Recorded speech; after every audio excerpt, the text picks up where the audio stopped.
Continuando a nossa aula, a gente vai falar sobre um processo hospitalar no pronto-socorro, tá?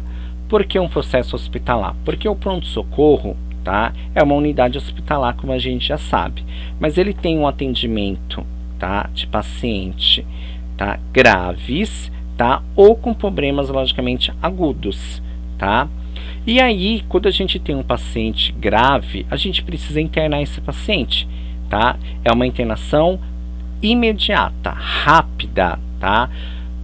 Exemplos, tá? Um paciente está tendo um infarto agudo do miocárdio, ou ele está tendo suspeita de um AVE, ou ele está com uma hipertensão muito alta e eu preciso internar esse paciente, tá?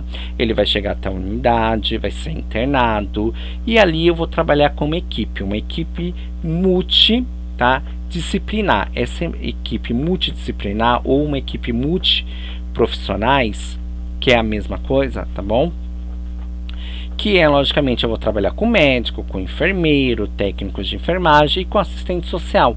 A assistente social, ela vai me ajudar, tá? Se o meu paciente tiver um infarto agudo do miocárdio, transferir esse paciente do pronto-socorro para um hospital de grande porte, porque eu preciso de um especialista, que seria o cardiologista, e no pronto-socorro eu não tenho esse especialista, então é por isso que é importante eu transferir ele, tá? Só lembrando, tá? Primário, sempre UBS, secundário é o que a gente está estudando agora, que é pronto-socorro, e terciário, tá? É hospital de grande porte, tá? Então a gente vai transferir esse paciente que está internado no pronto-socorro, tá? Indo para outra unidade, tá, de grande porte, porque ele vai ter um especialista, então ele vai ter um tratamento, tá, indicado, ideal para ele, tá bom? Fechando essa parte, a gente vai falar de um protocolo, que é o nosso primeiro protocolo, tá? Que todo mundo fala sobre triagem, tá? A triagem, ele tem um nome que se chama Protocolo de Manchester. Esse protocolo de Manchester é importante vocês saberem? Sim, muito importante vocês saberem, tá? Mas vocês não aplicam, logicamente, na população. Quem aplica, logicamente, é o enfermeiro. Então, o protocolo de Manchester, ele surgiu em 1997, tá? Com um médico, por isso que ele tem uma origem, tá vendo? Ó, foi um médico, tá? Da Inglaterra, tá? Que colocou esse protocolo de Manchester nesse atendimento. É um atendimento padronizado, tá? Isso existe no mundo inteiro, tá? Esse protocolo. Então, o nome do médico é Kevin Jones, tá? Ele que colocou. Por que ele colocou esse protocolo de Manchester? Ele colocou porque quando ele percebeu que muitos pacientes iam no pronto-socorro, tá? Só para ter um atendimento rápido e ficava demorando horas e horas, não é? E pacientes graves ficavam horas e horas esperando o atendimento. Ele falou assim: por que não colocar uma classificação de risco, tá? Então aí ele colocou, e você vai ter um atendimento, logicamente, não é, conforme a sua pulseirinha. Por isso que todo mundo conhece que a triagem é classificação de risco por conta da pulseirinha, mas não é só isso, tá? A triagem de Manchester, você precisa ter, logicamente, uma metodologia científica, tá? Por isso o enfermeiro, não técnico, tá? Porque vocês têm um curso técnico, não é superior. Então quem, não é, faz só, logicamente, esse sistema de triagem é um enfermeiro, tá? Por quê? Porque o enfermeiro, ele vai trabalhar como hemodinâmico, tá? Com a questão do sistema hemodinâmico. O que seria esse sistema hemodinâmico? Isso é uma pesquisa para vocês, tá bom? E agora a gente vai falar um pouquinho dessas classificação de risco. Então a gente vai falar da emergência, tá? Urgência e emergência. Essa emergência, a gente vai falar, logicamente, que é um ato rápido, tá? Quando o meu paciente está tendo uma perca de sangue, ou um choque hipovolêmico, ou uma fratura, então ele tem que ser atendido rápido. Por quê? Porque ele está correndo risco de vida. Quando a gente fala sobre urgência, ele tem uma condição grave, mas ele pode esperar até 60 minutos, tá?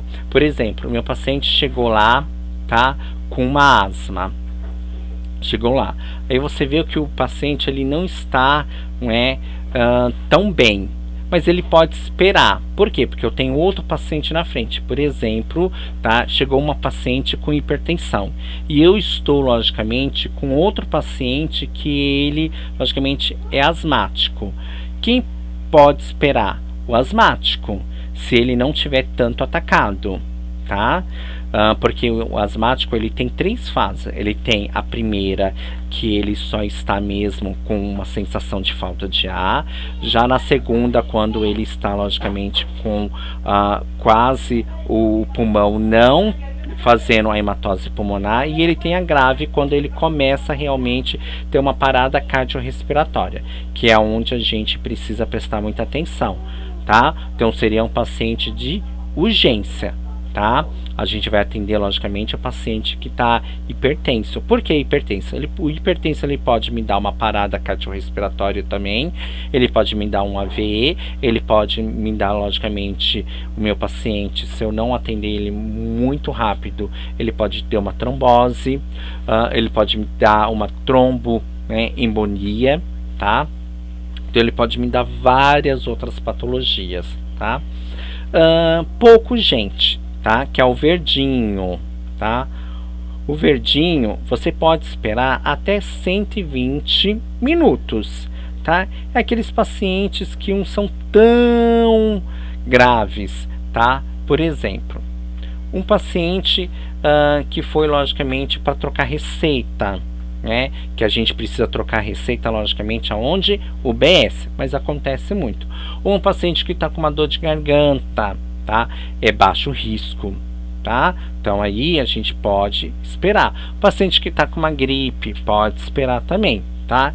E não urgente é aquele paciente, logicamente, que está ali ou para fazer um curativo, uma retirada de ponto, não é? Ou mesmo com uma gripe, com o começo de uma gripe que não está tão agressiva, tá? Então essa daqui é a minha classificação de risco, tá bom? Que a gente vai falar muito, tá? Lembrando que eu preciso, logicamente, saber dentro desse conceito sobre o hipotálamo que a gente vai falar, sobre essa patologia, o que ele interfere, tá? Na questão da classificação de risco, tá? O hipotálamo é muito importante nessa hora também. Então é por isso que vocês precisam, logicamente, saber. Lembrando também que não urgente, você vai demorar ali umas 240 minutos, tá? Então, 240 minutos você vai ficar esperando ali. É quando você não tem risco imediato à saúde, ou logicamente você não vai ser prejudicado, não está tendo risco de morte, tá? Os 3 assim que a gente fala que são mais perigosos é emergência, logicamente é ato, urgência, que meu paciente ele pode esperar um pouquinho, tá? Dentro de 60 minutos, mas ele não pode esperar mais que isso, e o pouco urgente, tá? Esses 3 aqui a gente trabalha muito com eles, tá bom? Então a gente agora já não urgente é o azulzinho que todo mundo reclama, porque às vezes na hora que você tem um acolhimento, né, o pessoal fala assim, sua patologia não é tão urgente, aí você fica pé da vida, né? Às vezes com uma dor muscular, às vezes você não está muito bem, né? Aí vai tomar uma injeção, e ali o pessoal fica com muita raiva por conta disso, tá bom? Então esse daqui é o protocolo de Manchester, que é muito importante vocês saberem, tá? A questão agravante que o meu paciente pode ter ou não. E essa situação agravante a gente só vai perceber quando a gente vai fazer essa classificação de risco. Tá vendo aqui, ó? O enfermeiro vai fazer logicamente a classificação de risco, tá vendo? O médico logicamente vai fazer o atendimento e depois a enfermagem vai fazer a medicação, tá bom? Então, protocolo de Manchester já é o primeiro protocolo, tá? De atendimento no pronto-socorro, tá bom? A gente vai falar sobre omissão de socorro, que logicamente é um artigo, tá? 135, que é um código penal, tá bom? Então assim, omissão de socorro, além dele entrar no código de ética do Corém, ele também é um código penal. Então assim, se você não ajudar, ou logicamente não tentar tentar ajudar um paciente, você pode entrar no Código Penal também, tá? Que acontece muito isso. Às vezes o paciente, ele fala para você, ele relata, ou ele vai no médico, ele vai na sala da enfermagem, falando, eu não tô me sentindo bem, olha, eu tô achando que eu tô perdendo ar, que tem muitos pacientes que eles tomam medicação, tá, e não sabe que eles são alérgicos, tá, e às vezes ele fala para a enfermagem, e a enfermagem, logicamente, tem uma omissão de socorro. Isso acontece muito quando você vai ver o paciente, ele está tendo uma parada cardiorrespiratória por conta da enfermagem. Então a gente tem que ficar muito atento a isso. Por exemplo, eu vou dar uma IM no meu paciente, eu saio primeiro e deixo meu paciente lá? Não. Por quê? Porque o meu paciente pode ter uma alteração ou uma baixa alterações, tá, nos meus sinais hemodinâmicos, tá? E assim ele venha a desmaiar. E a culpa é de quem? De vocês. Por quê? Porque se o meu paciente bater a cabeça e ter um TC de crânio, a culpa é de vocês. Uma omissão de socorro, porque vocês saíram antes desse paciente, tá? Então tem que tomar muito cuidado com isso, tá? Porque você vai entrar em dois códigos, tanto no Código de Ética do Corém, tanto, logicamente, no artigo 135 do Código Penal.